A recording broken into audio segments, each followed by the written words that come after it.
putain c'est une merde. Sur les réseaux sociaux actuellement, tu tapes Avatar ou tu tapes Matrix, t'as encore des mecs en train de s'écharper.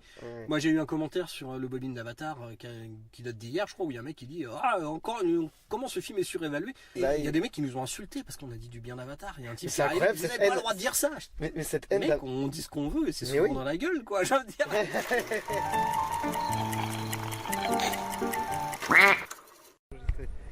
Bon, donc sortie de Dunkirk, Dunkirk de Nolan. Je suis avec Julien, alias Monsieur Win. Je peux dire ton prénom ou Oui, aussi. Monsieur Win qui fait des vidéos sur le cinéma qui sont plus dans l'analyse, surtout sur les blockbusters. C'est ça, je dis pas trop de conneries. Ouais. Je fais très peu de trucs à chaud, donc c'est la première fois en fait. C'est ça que j'allais dire, là t'es un peu à poil du coup, parce que là t'es pas sur une analyse profonde et t'es sur un truc instantané du ressenti. Et je me disais, vu que je viens de revenir à Nantes et que t'es nantais, que ce serait justement le bon film pour faire ça. Et je voudrais pas supposer de ton avis, mais j'espérais qu'il y ait du débat et je me disais que moi j'allais aimer et pas toi. Bon, pour moi c'est une catastrophe. Je vais te laisser commencer d'abord. Du coup pour toi c'est plus Soldat Ryan, Pearl Harbor ou Julie Lescaut? Alors, je vais peut-être commencer par les points positifs. C'est que il y a vraiment que je pense qu'il y a vraiment que Nolan qui peut sortir un film comme ça. Un concept, on va y revenir après je pense, mais il y a un concept qui peut se le permettre d'avoir du fric et sortir finalement un film aussi imposant sur la déblague de Dunkerque. Maintenant il faut voir le truc fini et c'est moi je suis fini, là, tout de suite. Est-ce que c'est fini quoi? Là tout de suite effectivement je trouve que c'est une catastrophe aussi. Enfin, sur rarement autant fait chier même devant un film de Nolan. Sa plus grande force en fait c'est d'avoir pris un film d'1h45, d'en avoir fait un film de 3-4 heures. 59. Il réussit du coup son essai théorique sur le temps, sur la durée. Finalement, il réussit une performance quelque part en faisant durer aussi longtemps. C'est un peu ce qu'on disait tout à l'heure en sortant, enfin juste après le générique. C'est en fait dans tous ces films, il y a souvent plusieurs timelines qui des Memento en fait, qui était plutôt une bonne idée d'écriture. Enfin, moi j'aime beaucoup Memento et même le Prestige. Alors le Prestige aussi, un peu moins, mais oui effectivement il y avait ça aussi où il y avait toujours plusieurs couches de narration. Il y avait je vais être là-bas. Ah oui, c'est vrai que dans Memento, tu voyais plusieurs moments. Memento, en fait, tu avais toute une partie en flashback et une partie qui se passait à rebours. C'est-à-dire que les scènes allaient les unes après les autres, ce qui fonctionnait avec l'amnésie du personnage. C'était justifié. Voilà, c'était justifié. Donc il y avait deux séquences, deux timelines qui se croisaient en fait.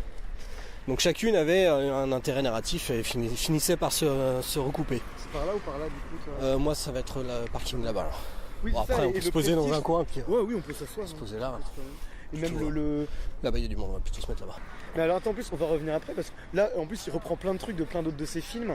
Et tu vois dans Inception ce truc où t'as l'action à plusieurs moments différents, en l'occurrence et en fait ça converge. Là il essaye de te le refaire, tu sais un mec qui est en train de se noyer dans ce truc, ça n'a aucun intérêt. C'est le gros problème, c'est qu'en fait dans Dunkerque il essaie de nous ressortir les plusieurs timelines. En fait là pour le coup c'est séparé, d'habituellement c'est séparé par des personnages. C'est toujours un personnage dans une timeline et c'est toujours une espèce de couche narrative. Ouais. Là cette fois j'ai l'impression, parce que les personnages on va dire il n'y en a pas quoi, je suis désolé mais on n'a rien à battre. J'en ai rien à foutre. On n'en a rien à péter. Je suis tout là-bas en fait. Tu couperas nos didascaliers au montage. Comment il s'appelle l'acteur? Non mais même je mets des petites bribes tu sais parce que ça fait vivant. Comment il s'appelle l'acteur là du Pont des Espions Mark Rylance, mais j'aime beaucoup cet acteur. Je l'aime beaucoup, surtout même dans le Bon Gros Géant et dans le Pont des Espions. Ouais. Et là, il s'en bat les couilles. Le mec, il est intermédiaire sur son bateau, il s'en bat complet quoi. Il essaie un peu de refaire le truc avec lui, tu sais, parce que ce mec, il a un côté d'incarner une humanité, tu sais, une bonhomie, machin. Mais alors, il a même pas besoin de jouer pour être sympathique. Et pourtant, là, t'en as bon. Mais aucun Tom Hardy, mais ils existent pas les personnages. Alors ce qui est génial, c'est que je pense que Nolan s'est mis un challenge, c'est qu'il va prendre Tom Hardy, il va le faire jouer avec un masque à chaque fois. Tu vois, il reprend plein de ses gimmicks, tu vois, à la fin, alors le plan avec tous les casques, pour faire le plan avec les chapeaux. Oui, il reprend quelques gimmicks. Parce que normalement, j'ai un truc pour isoler le bruit et je pense qu'il est mis, c'est auto level, donc ça je l'ai mis sur off, low cut.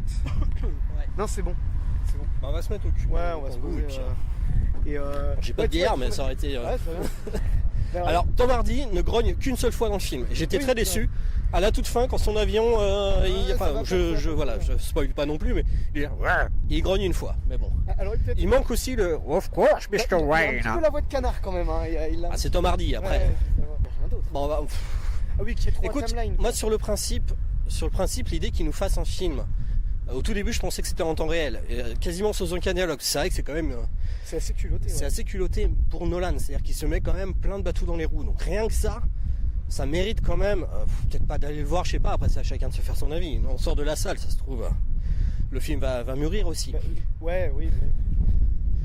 Mais avec un concept théorique comme ça. Bon, il y a quand même une idée, c'est d'essayer de se mettre un peu. Il se met dans la merde. Ça, on peut pas lui enlever ça. Ouais. Chaque timeline est située géographiquement. Une dans l'air, une sur la mer. Donc celle dans l'air, c'est Tom Hardy avec son avion, qui est un chasseur anglais, donc qui zigouille des chasseurs allemands pour protéger les bateaux. C'est juste là.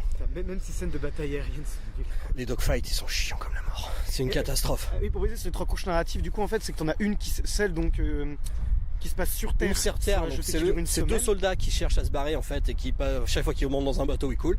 Désolé pour eux. Ensuite, il y a le bateau donc de Mark Rylance qui part de l'Angleterre, qui rejoint Dunkerque pour aller chercher des soldats. Avec son petit bateau de avec son petit bateau, le Moonstone, un petit bateau de plaisance, ouais. Et Tom Hardy, du coup, qui dans son avion, lui, sert de force armée pour empêcher les bateaux de se faire tirer dessus. Donc une dans les airs, une sur mer, et le souci c'est que ces 3 timelines sont pas eux-mêmes. Dans les airs, je crois que c'est 1 heure avant. C'est ça, t'as 1 heure. Ah, pour toi, c'est parce qu'en fait, ils précisent à chaque fois qu'ils montrent les trucs. Il y en a une, c'est 1 semaine. J'ai mis facilement la moitié du film à comprendre en fait ça. Au début, je disais pourquoi il y a marqué 1 semaine, pourquoi il y a marqué 1 journée et pourquoi il y a marqué 1 heure. En fait, il y a 3 panneaux pour bien t'expliquer que ça c'est la partie qui se passe sur Terre, c'est marqué One Week, un truc comme ça. Ouais. La partie qui se passe dans la mer, c'est marqué One Day, je crois, et puis l'autre dans les airs 1 heure. Ouais. Et je dis alors c'est quoi, c'est 1 heure avant la bataille, un truc comme ça, enfin. La fameuse bataille ne vient pas. En même temps, il y en a pas. Enfin, après tout, pourquoi pas, je veux dire. Encore une fois, un truc audacieux. C'est un film de guerre, bon, sans effusion de sang, ça c'est peut-être un manque de couilles, j'en sais rien, mais sans bataille. À la limite, ça c'est pas non plus Oxo Ridge, quoi. Ça appelle pas non plus à une boucherie à la fin. Mais ça appelle quand même à un climax, ça appelle à quelque chose qui vient clore un peu. Mais en fait, il y a ces scènes-là, elles sont là, c'est juste qu'on en a rien à péter, en fait. Il y a bien une espèce de bataille à la fin, mais c'est tellement filmé, c'est filmé par Nolan. Nolan, c'est quelqu'un qui va avoir des concepts, des idées d'écriture, par exemple, ces 3 timelines qui n'ont aucun sens. Franchement, il y a un moment, elles sont censées se rejoindre. Et il faut quand même, encore une fois, que ce soit cette espèce d'abomination de Hans Zimmer qui sert de bande-annonce du film, qui nous indique que le temps se déroule différemment. C'est un moment, on entend des bruits de chronomètre. T'entends un bruit de clic-clac. Ouais, c'est ça, ouais. Alors forcément, c'est la subtilité. C'est-à-dire que quand il y a un truc qui va arriver, la musique est fait ton, ton, ton, ton. Il y a même un moment, c'est limite, c'est du cartoon, c'est ton, ton, ton, ton, ton, ton, ton. C'est pas possible. Et ça se coupe de façon abrupte, mais tu vois, ce truc déjà il veut te faire une scène où tu sens qu'il a voulu mettre une tonne d'émotion à la fin, où là la musique est plus lente, etc. Déjà, je le problème dans Interstellar avec cette scène où McConaughey voit la vidéo de sa fille et fond en larmes. Alors pour moi, c'est la meilleure scène du film. Super bien interprétée, etc. Et pour moi, ça ne tient pas parce que cette histoire tu vois, il s'est dit les trous noirs, ce qui est génial, c'est la dilatation du temps, etc. Ça ne fonctionne pas.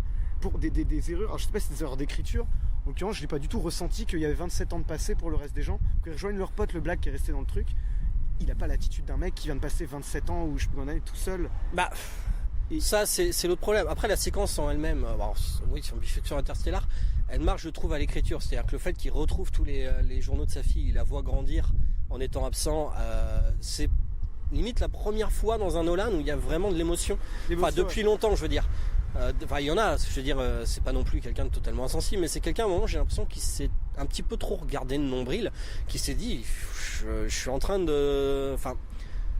malgré lui, peut-être, est en train de devenir un grand nom du cinéma, pour moi, malgré sa mise en scène, parce qu'il est pas...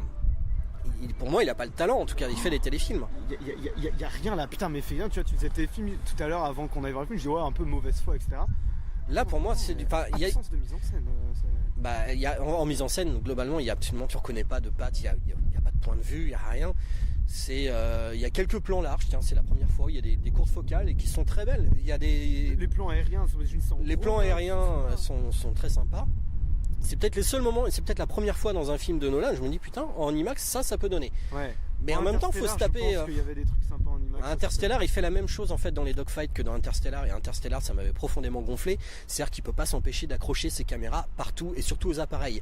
Interstellar, c'est un film qui se passe dans l'espace. Tu parles de ce truc d'arrimage là où ça tourne. C'est ça. Mais même pas forcément ça, c'est que il doit y avoir une seule caméra dans tout Interstellar qui est un plan large dans l'espace qui n'est raccroché à rien. C'est que toutes les caméras sont elles sont tangibles en fait. Dans un film où on t'explique que, dans un film qui se termine par quelque chose littéralement à la 2001, c'est-à-dire quelque chose qui doit dépasser l'entendement humain. Ouais. Et ça se passe dans l'espace, dans un endroit qui est hostile. Moi, je pense à un film, un chef-d'œuvre justement qui est sorti, Gravity, où aucune caméra est fixée, et toute la caméra est en apesanteur constamment, et on est constamment dans l'espace, on le ressent. Ce vertige, tu vois, de claustrophobie alors que tu es dans l'espace. C'est-à-dire qu'à un moment, Nolan est dans un espèce de film, il veut faire une espèce de trip métaphysique, à la limite, pourquoi pas.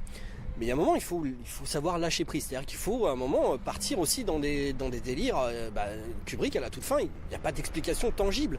Il voulait juste un vortex qui... Le 2001 est une expérience sensorielle, pas intellectuelle. Mais il veut le faire en plus, Nolan, avec le Tesseract, machin, sauf qu'il veut tout expliquer. Il explique tout. C'est le problème quand je compare. Tout est tangible. Il t'explique que c'est l'humanité qui est venue dans le futur, tout ça. Ouais. Mec, on s'en fout, on a envie d'avoir un petit peu d'avoir peur ou d'être fasciné en fait. Non, mais surtout d'avoir de l'inconnu. C'est-à-dire, dans 2001, l'un des principes du film, en tout cas j'imagine, c'est de nous faire ressentir. C'est pour ça que, nous faire ressentir les dimensions de l'univers, nous replacer nous dans l'univers. Ouais, et c'est pour ça qu'il fait des plans extrêmement longs, parce que dans l'espace, le temps ne fonctionne pas de la même manière que nous, la perception est différente. Il fait des ellipses de malade, parce que nous, on n'est qu'un clin d'œil face à l'histoire de l'espace. Aussi en termes d'espace que de temps. En fait, littéralement, les personnages font des pas de fourmis dans un univers immense. Et à la toute fin, le personnage fait un bond qui dépasse à peu près tout ce il transcende l'être humain. Il transcende tout ce que l'être humain peut faire. On n'est pas censé comprendre ce qui se passe à la fin, on n'est pas censé intellectualiser ça non plus, on est censé le vivre. Nolan est infoutu de faire vivre quoi que ce soit. Et le gros problème parce qu'il y a toujours un gimmick d'écriture, il y a toujours un scénario, une idée derrière sur lequel il pouvait se reposer avant. Quelque chose qui fait que le film, même Interstellar, je suis pas spécialement fan, mais bon. Parce qu'une moi tu vois, l'exemple genre c'est Inception par exemple, qui moi l'idée est excellente, j'étais fou là-dessus. Et tu vois, son côté rationnel, voir tout expliquer, le mec te prend les rêves, quand même le truc, tu vois, propice à l'onirisme, etc. Je propose qu'on rentre dans la... Il commence à pleuvoir, donc on va se... Et donc on est passé dans la voiture parce qu'il pleuvait. Et ouais, donc je disais, il prend les rêves, qui est un truc propice à l'onirisme, un truc un peu fantasme, etc. Alors c'est des rêves de CSP+, c'est de l'immeuble. Oui, bah ouais. Non mais surtout, c'est des trucs, on dirait les plans de Tree of Life quand ils sont dans les buildings complètement déshumanisés. Le mec, il a les rêves, il fait ce qu'il veut, il te fait des fusillades dans des buildings, quoi. Et tu vois, c'est toujours le problème de vouloir tout expliquer, rendre tout rationnel, etc. Mais alors là, je vois même pas. C'est un plan avec les amis, avec nos potes, on en parle pas mal. C'est la fameuse préparation, c'est qu'il y a un setup de malade quand même dans Inception. Et à un moment, tu as la séquence avec la ville qui se plie, on te parle de labyrinthe, on te montre des trucs super élaborés. Et les limbes et tout ça. Et les paradoxes. Et il y a ce moment où je sais plus quel personnage est en train de courir dans un escalier. Et à un moment, l'escalier devient une espèce de perspective d'échelle. Et Joseph Gordon-Levitt, je crois. Oui, c'est ça. Ouais. Et donc il se retrouve au bord de son espèce de petit labyrinthe là, et il dit paradoxe. Mec, putain, non seulement on l'avait compris, mais ça fait 1 heure qu'on attend que tu nous fais des trucs comme ça, et tu nous fais juste un machin avec un escalier, alors qu'avant tu nous montrais une ville qui se plie. Tu nous promets des labyrinthes et tu termines sur une putain de piste de ski avec un truc à la James Bond, quoi. Et c'est des choses qu'on a déjà vues ailleurs en 10 fois mieux, et constamment. Là, le problème, moi, Dunkerque, j'y suis allé. Là encore plus, hein. J'y suis allé en essayant de me sortir de la tête le soldat Ryan, sachant très bien que c'était Nolan qui réalisait. J'ai essayé de me sortir de la tête, et ça a été 10 fois plus dur, surtout sur le plan où le soldat au tout début arrive sur la plage. J'ai essayé de me sortir le plan séquence de Reviens-moi de Joe Wright, qui est un plan séquence qui doit durer facilement, 5-6 minutes.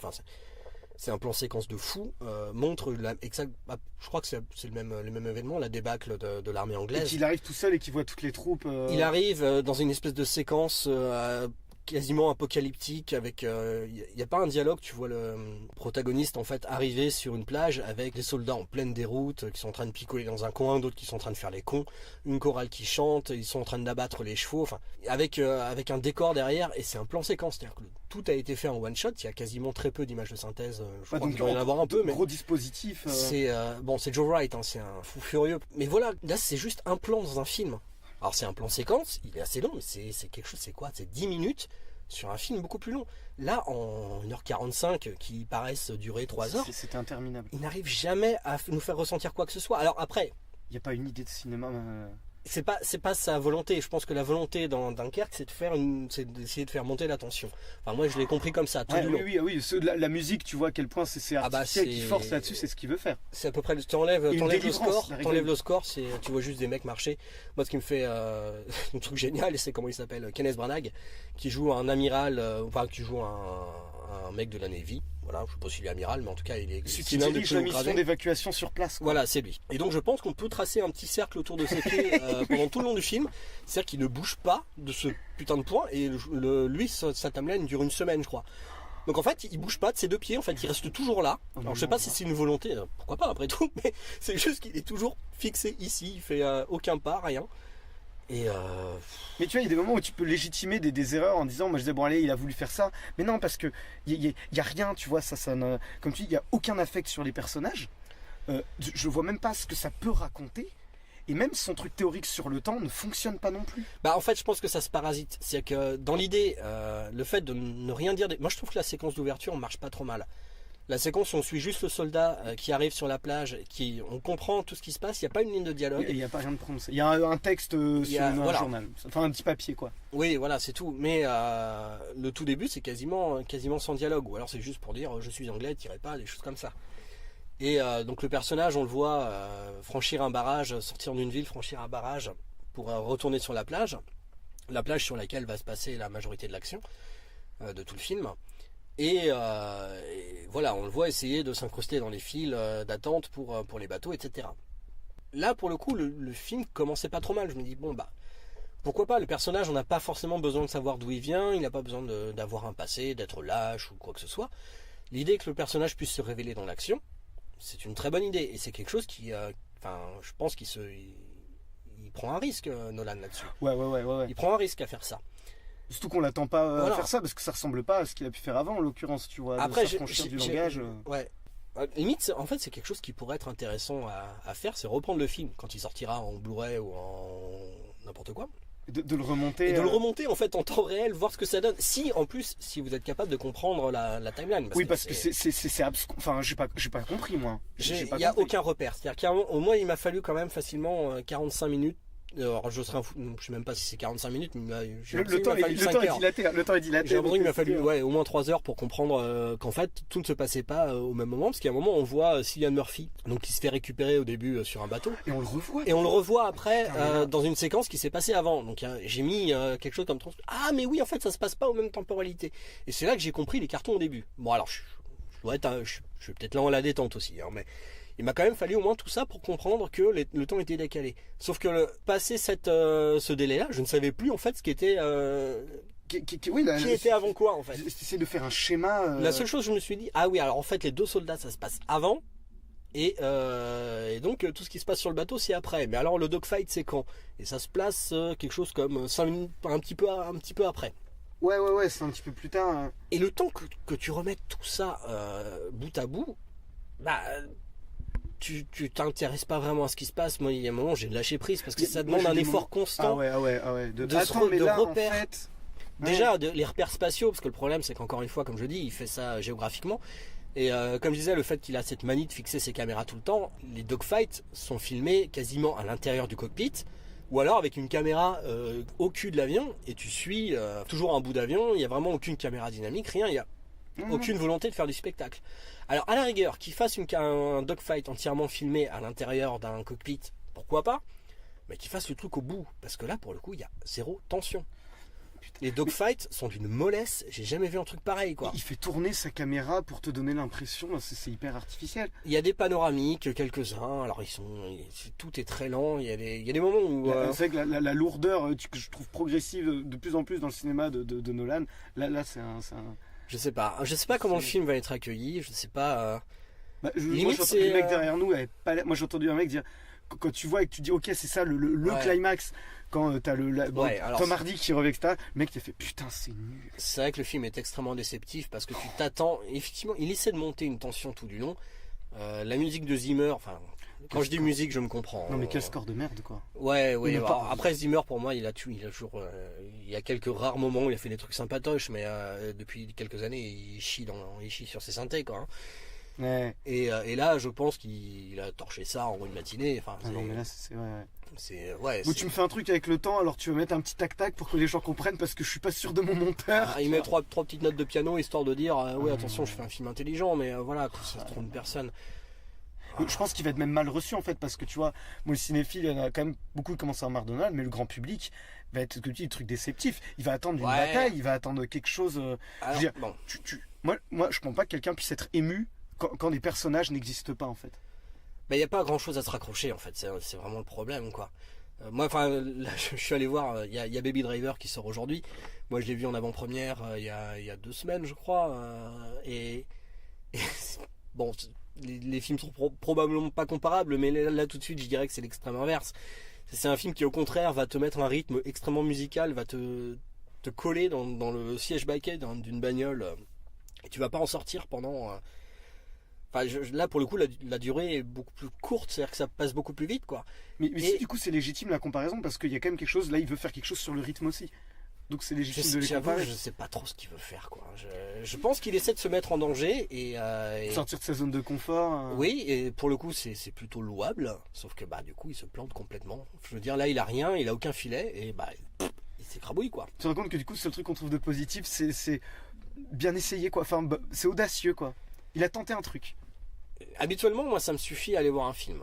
Qu'un réalisateur tente quelque chose, même s'il n'y arrive pas, ça me suffit à aller voir le truc et à me dire ok, c'est pas tip top, mais au moins il a essayé. Et là, j'avoue que c'est quand même méga chiant. C'est vrai que l'ennui. S'il y a bien un truc auquel je ne m'attendais pas, c'était de me faire chier. En fait, dit quoi qu'il arrive, je me ferai pas chier.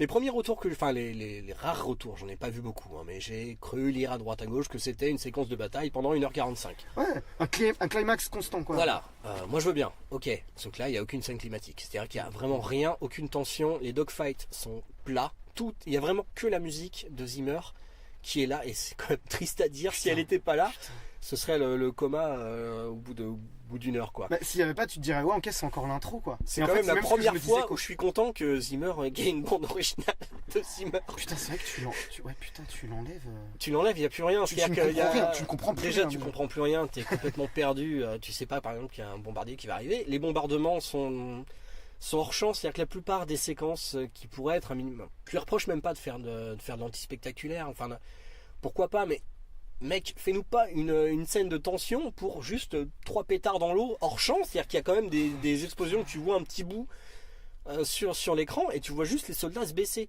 Il y a ce fameux plan qui est censé être spectaculaire, qui était dans la bande-annonce, filmé c'est pas en longue focale. Il n'y a pas de tension. À la limite, dans la bande, tu disais, il va se passer un truc après. Moi, ce truc m'a rendu enthousiaste. Je me dis, ouais, là, il va y avoir une idée, tu vois, il va y avoir un truc. À la limite, c'est vraiment les plans les choses qu'il ne fait pas habituellement, c'est-à-dire les plans en courte focale sur tous les figurants, qui sont les plus impressionnants. C'est-à-dire qu'à un moment, il gère quand même on est sur des plages qui sont les plages de Dunkerque, c'est plat, il n'y a rien. Donc tu peux pas vraiment tricher, il fait des plans larges dessus et pour le coup l'espace est pour une fois bien occupé avec plein de figurants à perte de vue et c'est des plans qui sont impressionnants, sachant que c'est quand même, je pense à Dark Knight Rises, il se félicitait de ne pas avoir de figurants numériques parce que lui il fait du vrai cinéma, de la vraie pellicule, l'artisan, des vrais décors, des vrais gens et c'est pour de vrai et mes couilles voilà. Et sauf que tu as l'impression qu'il y avait une centaine de personnes dans l'écran alors que finalement tu avais beaucoup plus de figurants, c'est-à-dire qu'en fait la façon dont il filmait amoindrissait ce qu'il y avait sur le plateau. Il réduisait à néant ce qu'il voulait faire son dispositif. Que là pour le coup sur ces plans là c'est l'inverse, c'est-à-dire que tu as quand même le sentiment d'avoir plusieurs des milliers de troupes. C'est ça. Et c'est bien les seuls moments, et ils sont rares, les seuls moments où tu te dis effectivement là le film est beau. À défaut d'être palpitant, là il y a un truc qui est un plan qui est sympa. Même au tout début, le plan avec les 2 hampes de drapeau qui ferment un peu en avant-plan, et tu vois tous les soldats derrière qui attendent au bord de la plage. Où il te le fait en reculant, c'est ça, ouais. C'est vrai qu'on te fait en avançant et tout, tu vois, c'était cool ce truc. Bon, ça, à la limite, tu dis, ouais, bah oui, mec, si tu nous ressors des trucs comme ça, pourquoi pas. Mais non, après, il fait des trucs en gros plan, puis c'est chiant. Puis, le truc. Je veux dire, les gens qui sont déplacés pour aller voir ça en IMAX, je suis désolé pour eux, mais. Putain, mais merde. Ils ont dû prendre leurs pieds sur 3 plans, c'est tout, mais le reste, c'est du téléfilm, et du téléfilm, enfin, c'est chiant, quoi. C'est pas construit, c'est pas. Il y a ni propos, ni cinéma, en fait, quoi. Il y a une tentative. Encore une fois, bon là, on est à chaud. Hein. Mais c'est 20 quand même, je trouve. Ouais, non, franchement, le sentiment à la sortie, c'est quand même. C'est tout ça pour ça. Je me dis, ce film n'avait aucun intérêt. T'as pigé en fait que le climax est passé juste après, quand les personnages rentrent, sans spoiler, mais quand tu retournes en Angleterre, en fait. C'est là, tu dis, ah putain, ça y est, c'est fini. Ah ouais, je me dis. Ah ouais, donc là, c'est le truc genre, bravo les gars, ouais. Vous êtes à la maison, vous allez boire un thé. Ah putain. Donc je pense que. Alors, encore une fois, là, on va jouer à Madame Soleil, mais quelle va être la réception? Je pense que la réception publique, à mon avis, sera pas très bonne. Je pense que les gens vont se faire chier. Je vois pas comment. J'ai du mal à imaginer. Alors, peut-être, je sais pas, on était peut-être pas dans une bonne disposition à voir, mais à mon avis, les gens vont se faire chier, quoi. Mais même le spectateur lambda, entre guillemets, tu vois, Nolan, c'est le mec qui déplace des foules, c'est le mec le plus populaire qui arrive à faire passer ses blockbusters, qui est pas quelque chose de péjoratif, hein, mais pour des films d'auteur, tu vois, auprès de beaucoup de gens. Bah moi, au contraire, j'ai envie d'encourager ça. Je crois que j'ai vu un post d'Arnaud Bordas qui est sorti cet après-midi, qui n'a pas vu, qui a vu Baby Driver, mais qui n'a pas vu le Nolan, mais qui disait quand même, ça reste quand même limite des mavericks en fait dans l'industrie hollywoodienne, c'est-à-dire que c'est des aliens. Un mec comme Nolan, ça ne se fait plus. Cette espèce de truc hybride. Un mec qui est capable tout seul, je veux dire, un type qui est tout seul capable de porter un blockbuster, parce que c'est un blockbuster, hein, c'est un film de guerre, c'est pas non plus c'est pas familial, mais c'est pas non plus horrifique tout ça. Ah non, du tout. Dans le bon sens du terme, j'ai envie de dire, tout le monde peut aller voir théoriquement le film. Si vous avez envie de vous faire chier, évitez. Mais... Non, mais parce qu'en plus, c'est même pas dur. Il n'y a pas de violence explicite visuellement, mais même psychologiquement, il n'y a rien de dur. C'est pas le soldat Ryan, ou le soldat Ryan, effectivement, t'en ressors quand même de la première demi-heure, t'es lessivé.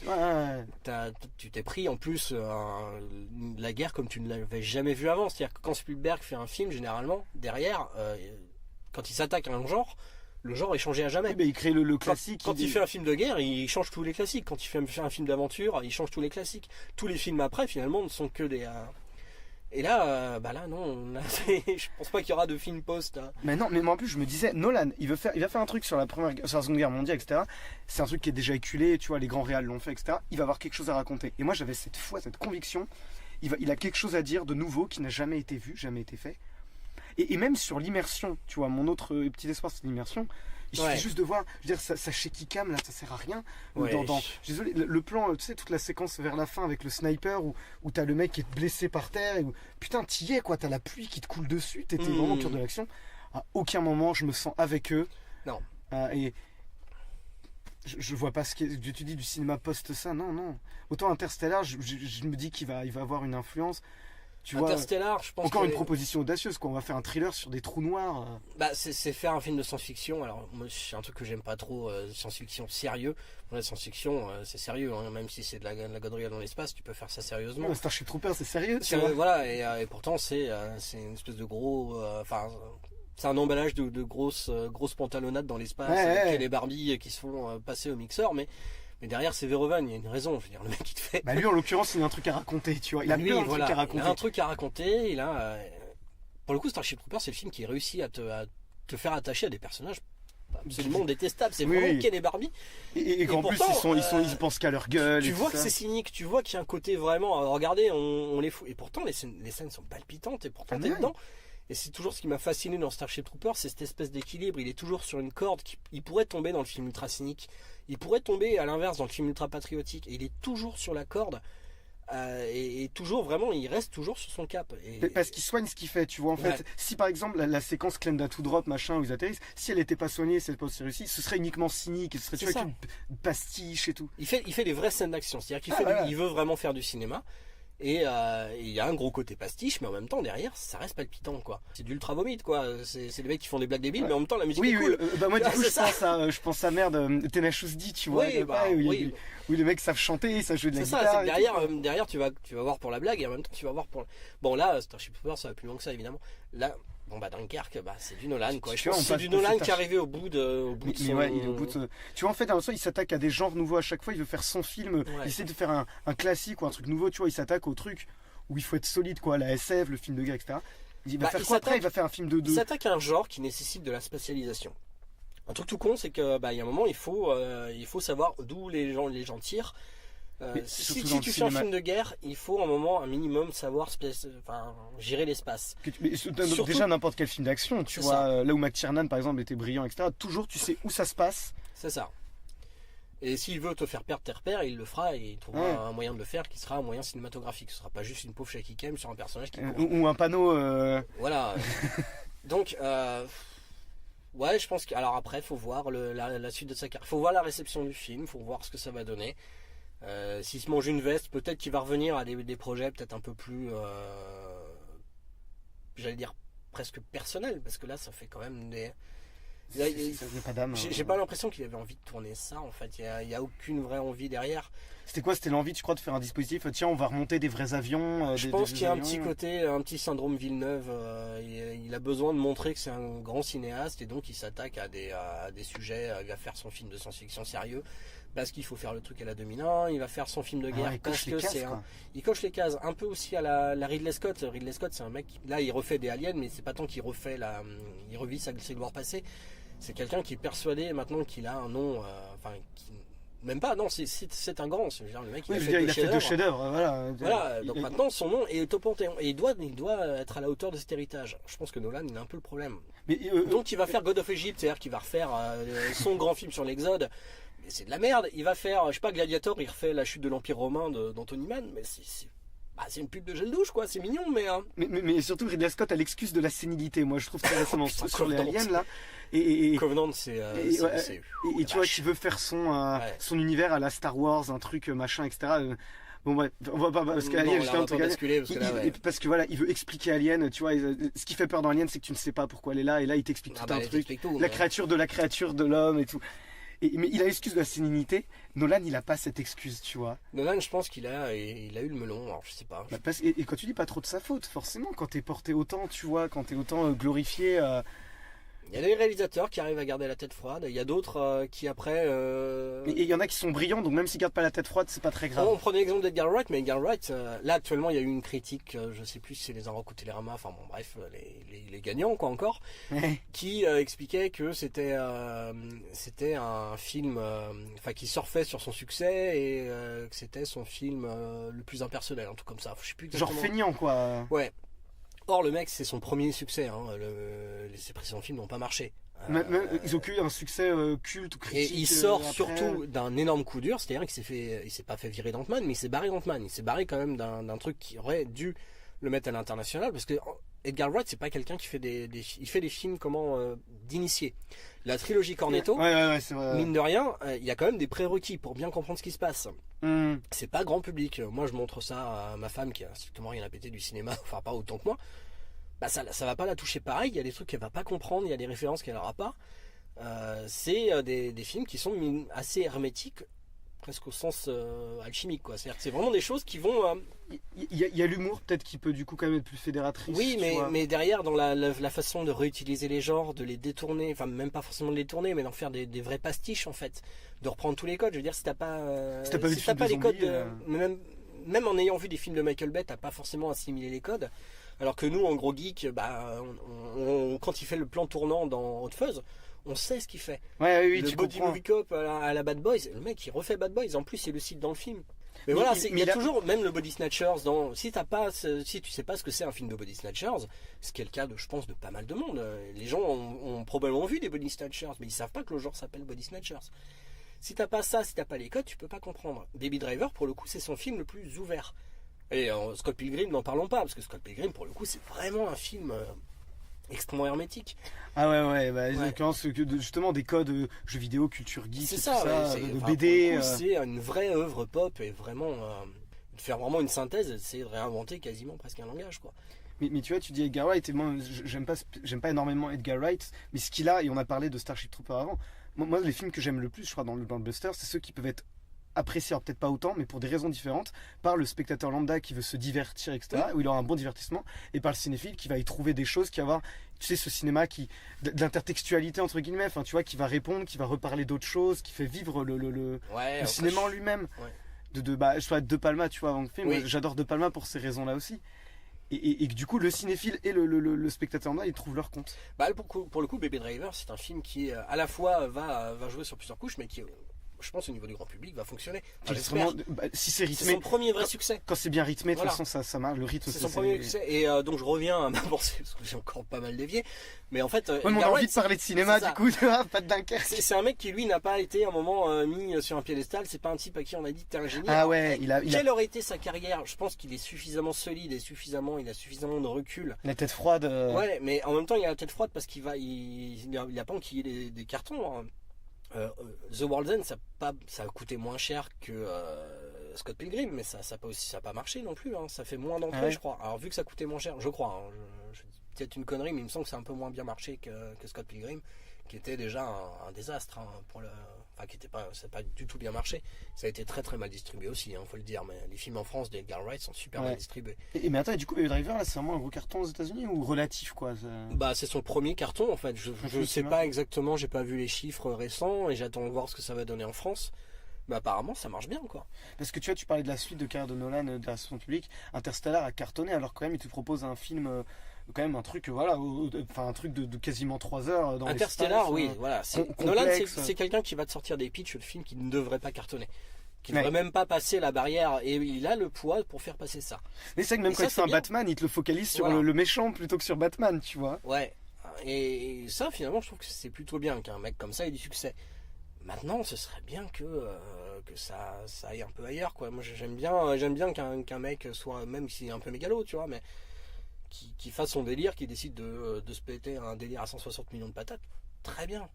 Mais à un moment, il faut avoir quelque chose à raconter, il faut filmer surtout. Et là... Putain, j'essaie de trouver du coup. En fait, moi je me disais au début, ok, on va essayer de trouver une conclusion positive, mais on a commencé par les rares trucs positifs. La conclusion positive, c'est que ce genre de film puisse exister. Je pense que c'est vraiment. Tu veux dire pour la créativité, quoi.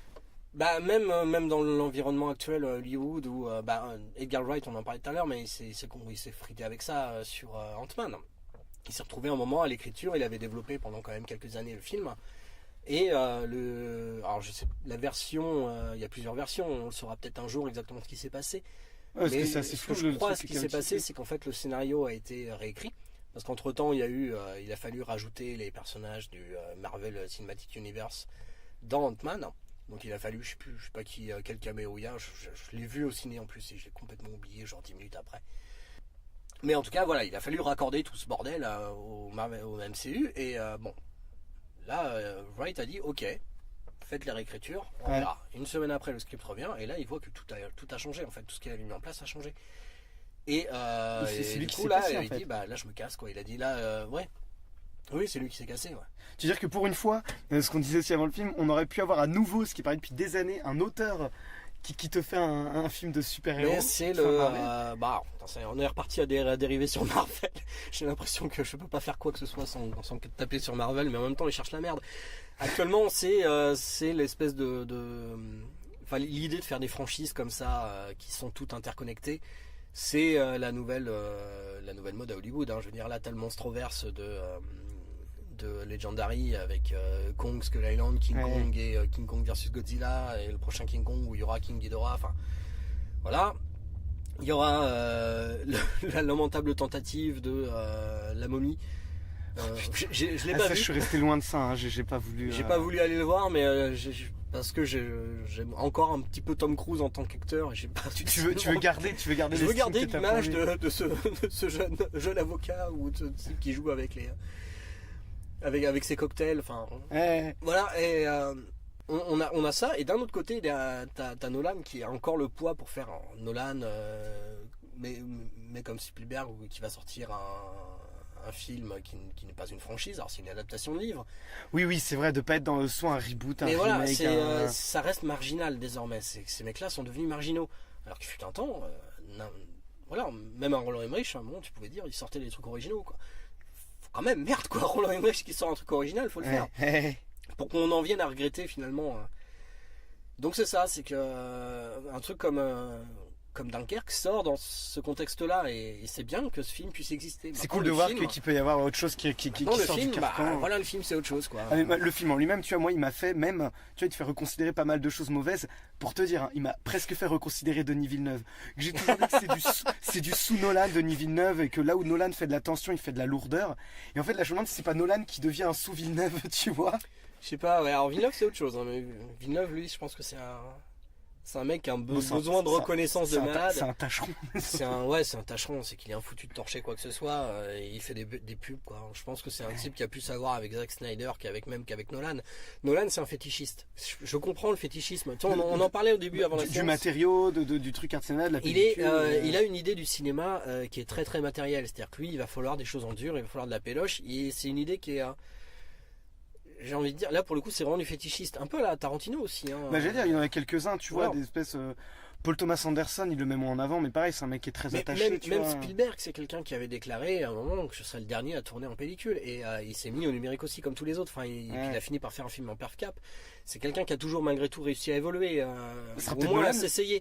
C'est peut-être Nolan le dernier à rester en pellicule en fait. Peut-être, je sais pas si son film cartonne déjà. Mais... en fait je sais ce qu'il voudra faire, vu que sa quête de reconnaissance, de d'être un grand auteur dans l'histoire du cinéma, il va te faire le film, tu sais, comme là a fait Gray, son film d'exploration dans la jungle, tu vois. Oui, mais j'ai toujours pas vu The Lost City of Z. Mais moi je suis très très fan de James Gray, c'était j'aime bien, ouais.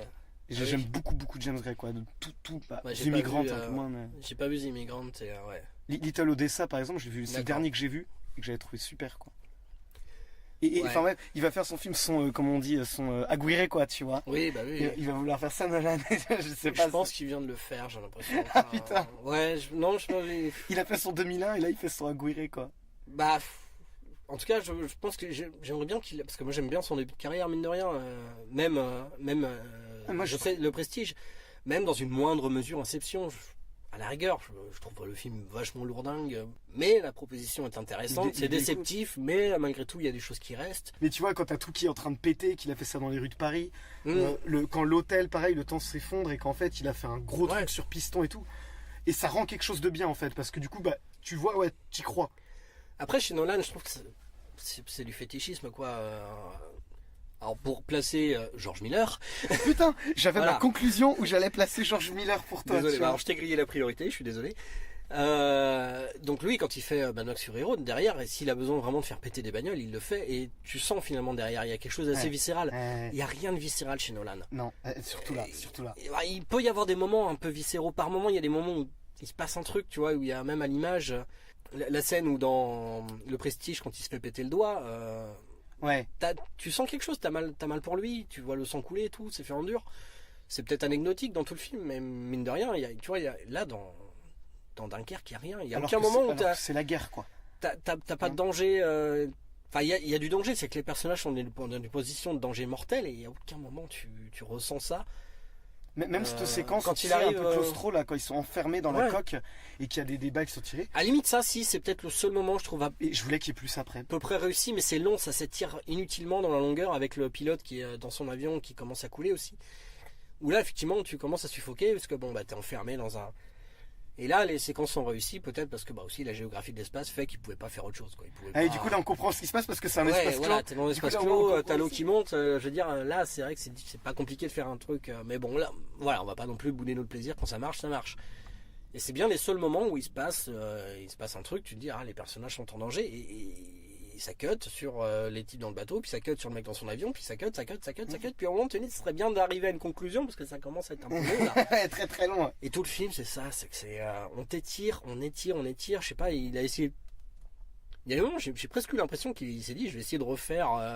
Il était une fois dans l'Ouest au début et étirer au maximum, faire monter la tension pour qu'il y ait. Mais sauf qu'il n'y a rien. La tension mène à rien, ça mène à un plouf dans l'eau, quoi. C'est ça finit même pas par, tu sais, le truc à la Tarantino là dans Hateful Eight, de faire monter et qui dit je veux faire durer le plus longtemps possible les préliminaires. Ouais. Et pour arriver, là t'as même pas un début. Enfin là, le mec et la meuf se sont même pas déshabillés, quoi. Ça reste au jeu de regard dans la rue, quoi. Il n'y a même pas eu de touche pipi, quoi. Ah non. Donc, il y a pas et encore moins de coït. Enfin, mais il y a quand même il y a des séquences qui théoriquement devraient être spectaculaires. Tu vois quand même un bateau se coucher, etc.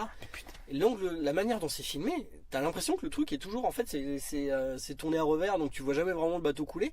Et en fait, tu vois au début de la scène qu'il commence à pencher et t'arrives à la fin, tu le vois couler et tu vois pas l'intermède, tu vois pas le. ça c'est le montage. Non, parce que pour le coup, Tu je crois crois que qu'il c'est un seul il plan. a dû le filmer. Enfin, il y a aussi un plan à la toute fin avec qui est censé être un mais montage après, t'as le alternatif truc entre de loin. deux dogfights. L'un avec Tom Hardy et l'autre un avion qui fonce sur la jetée sur laquelle notre bon ami Kenneth Branagh est vissé. Je pense qu'il doit être vraiment vissé. Lui, elle est cool. Putain, il a. Et tu vois le truc arriver et t'as la tronche de Kenneth Branagh qui dit oh putain ce serait bien que je me casse mais non je vais rester parce que je peux pas bouger. Et en fait au moment où t'as les tirs c'est hors champ.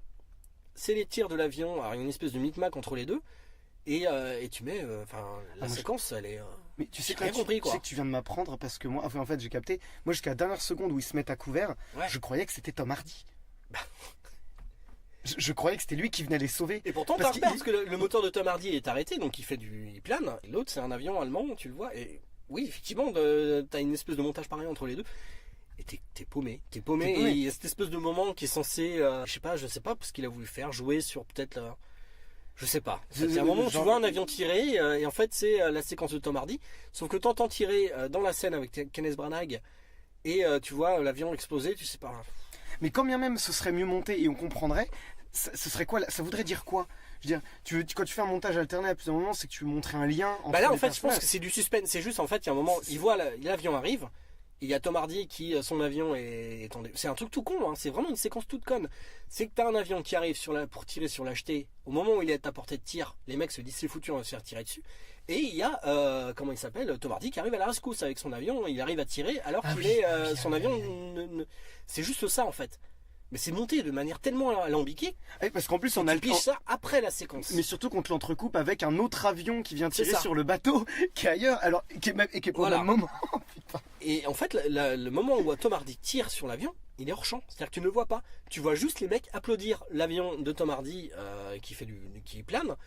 Et c'est là que tu piges en fait ce qui s'est passé. Tout le film, c'est ça. C'est que là, la majeure partie de l'action est hors champ. Soit un bout d'écran, tu vois une explosion, tu vois. Alors les soldats sont bons qu'à se baisser, ils font du step, hein.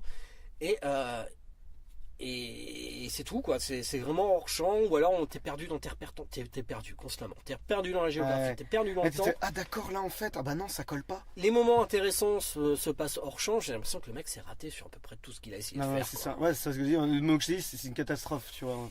Ouais oui.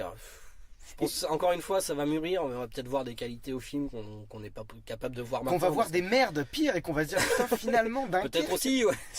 Mais tu vois tu m'as dit, on parlait juste avant que le film commence tu me disais de Baby Driver et que tu dis ouais il a consulté George Miller etc.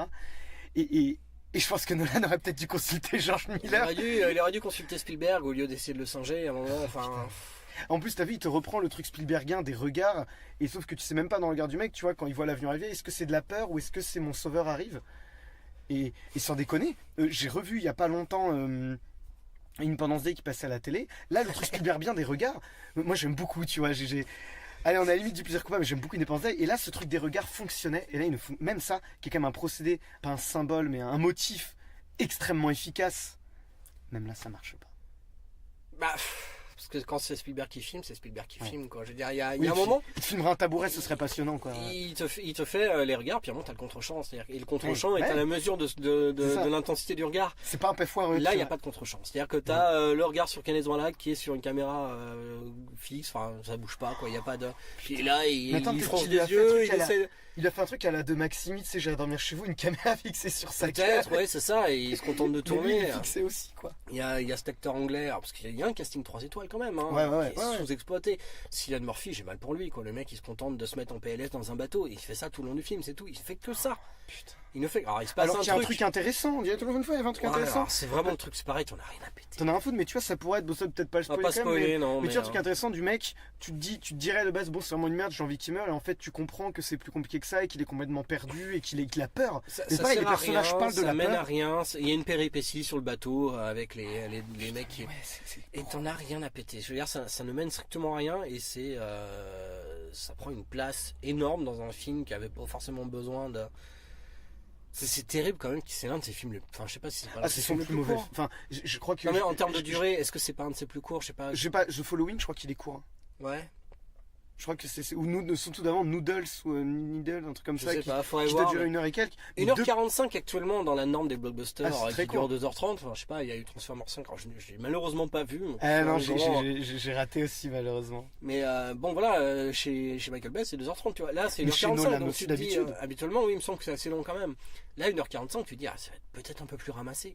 Non, ça s'étire, mais c'est... C'est son film le moins bien rythmé, celui où il raconte le moins de choses, où les personnages t'en as le plus rien à foutre. Franchement, c'est vraiment son plus mauvais film, quoi. Je sais pas, on peut pas rajouter grand chose. Allez voir Baby Driver. Du coup, c'est ce que j'allais dire pour qu'on reste pas mal. Demain matin, je vais voir Baby Driver. Et si la séance est pleine, allez voir Dunkerque, comme ça après vous aurez encore plus envie d'aller voir Baby Driver. Non, puis c'est un film finalement, tu vois, c'est qu'on aime détester. Quand tu vois ça, tu te sens intelligent en sortant parce que tu trouves que c'est de la merde et t'as compris pourquoi c'était de la merde. Ouais, je sais pas, Tu te sens un peu pris pour un con, mais... Bah même pas, non, même pas. Je veux dire, même il y a des films qui sont extrêmement prétentieux et tu peux, je sais pas, il y a des nanars prétentieux sur lesquels tu peux derrière gloser et je sais pas, il va y avoir un film sur The Room de Tommy Wiseau quand même, quoi. Voilà, on en est là, quoi. Donc bon, il y a des moments où oui, tu vas voir des films sur lesquels mais là, moi, on en a quand même parlé pendant quoi, 1h30 là. Attends, j'ai regardé, ouais. Tu sais que... Une petite erreur. Tu sais que mon montage, voilà, quand je fais à deux, je fais un format un peu long, je vais faire 15-20 minutes. Surtout que j'ai envie de faire un truc plus long en fait. La norme, genre la norme des podcasts, nos ciné, je sais pas si tu connais Cinéma est mort des mecs de Rennes. Oui, j'aime beaucoup ce qu'ils font et tu vois, c'est des formats, c'est très long. C'est très long, mais tu vois, c'est des formats longs. Godard aussi. On connaît. Mais c'est pas eux. Non, Antoine Godard. Non, c'est des potes. Ah oui, non, je suis leur page Facebook, mais j'ai jamais écouté. Après, ça dépend des films, parce qu'ils sont sur les. Mais ouais, moi j'aime beaucoup aussi. Moi, Cinéma Mort, c'est celui que je préfère écouter, tu vois. J'écoute pas souvent, mais ouais, j'écoute de temps en temps, c'est vrai que c'est bien. Ah bah, ils aiment bien placer. Ah non, c'est Mel Gibson, c'est pas Mel Gibson, oui, ils sont fans de Mel. Mais du coup, ceux qui m'ont fait regarder Hacksaw Ridge, j'ai dit putain, comment je peux passer à côté de ce film en 2016, c'est exceptionnel. Mel Gibson, c'est ça, c'est contrairement à Nolan, ce mec-là, il a un truc à raconter. C'est-à-dire quand tu veux faire un alors film. qu'il est sûrement moins malin que Nolan, tu vois. Ou en tout cas, il se prend moins pour un malin. En fait, le problème, je pense, de Nolan, c'est qu'il a pas vraiment d'envie de cinéma, il a des envies de sujet. C'est-à-dire qu'il a envie de traiter d'un truc, et je suis même pas sûr qu'il ait envie. Ouais, non, même pas. Non, je dis peut-être une connerie, parce que là, pour le coup, j'ai l'impression qu'il y a une vraie envie de cinéma derrière. Dunkerque. C'est-à-dire qu'il a vraiment envie de faire un film de guerre avec de la tension. Si j'ai envie de faire un truc avec un moment, une séquence de tension qui va durer comme ça sur 1h45. Et Gibson, c'est ce qu'il fait. Gibson, lui, quand il fait Apocalypto, il dit j'ai envie de faire une course-poursuite. Ouais. Et j'ai envie de faire une course-poursuite à pied. Et je vais faire ça où?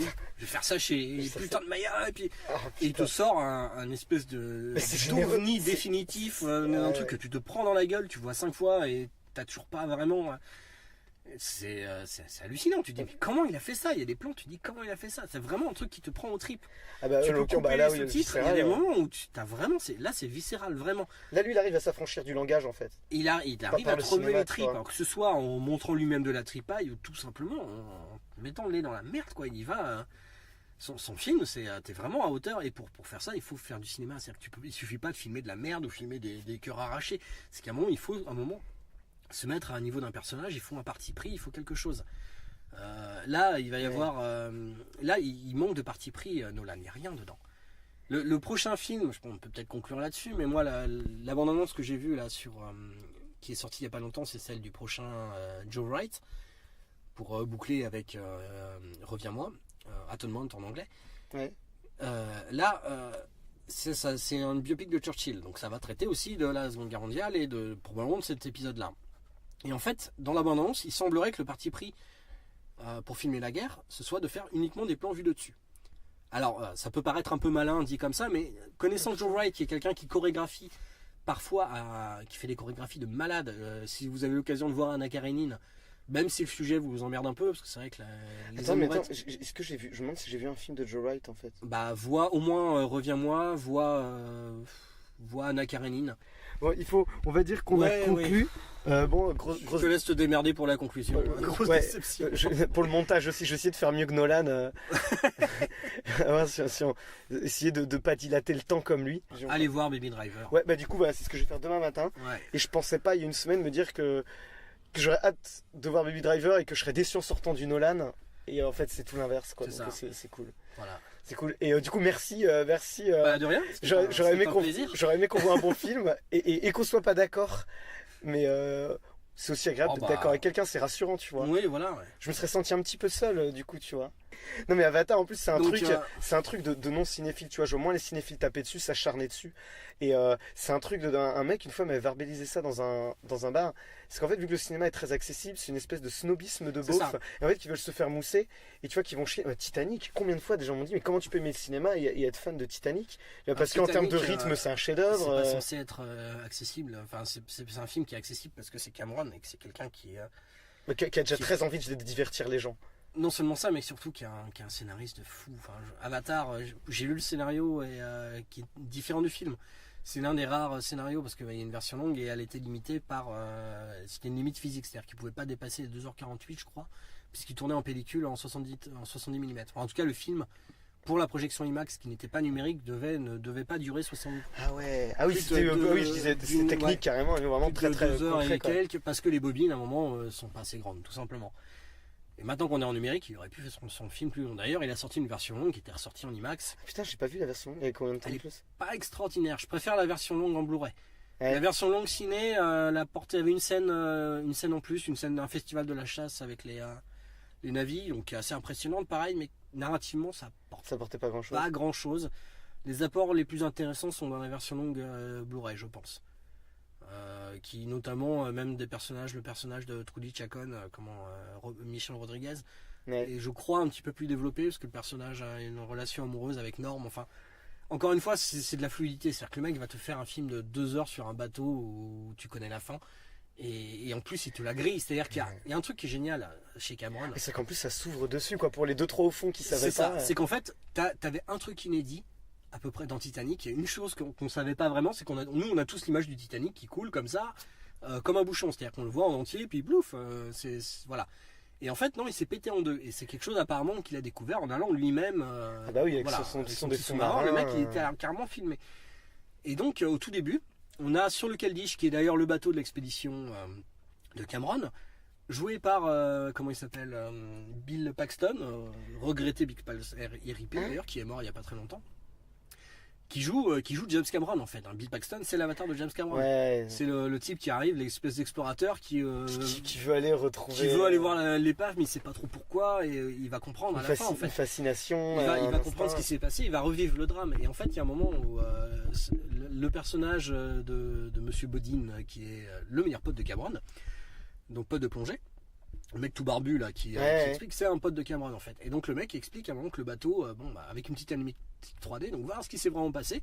Donc je vous grille la grosse scène de fin avec une animatique. Je vous dis regardez, donc ça c'est le bateau, il surnage, boum, il se pète en deux et il coule. Et là t'es mec, tu viens cramer ton climax quoi. Je veux dire, on savait que le bateau coulait et en plus tu le crames. Et là t'as le personnage de Rose qui expose la note d'intention qui est simplissime et qui est pourtant extrêmement compliquée à mettre en place.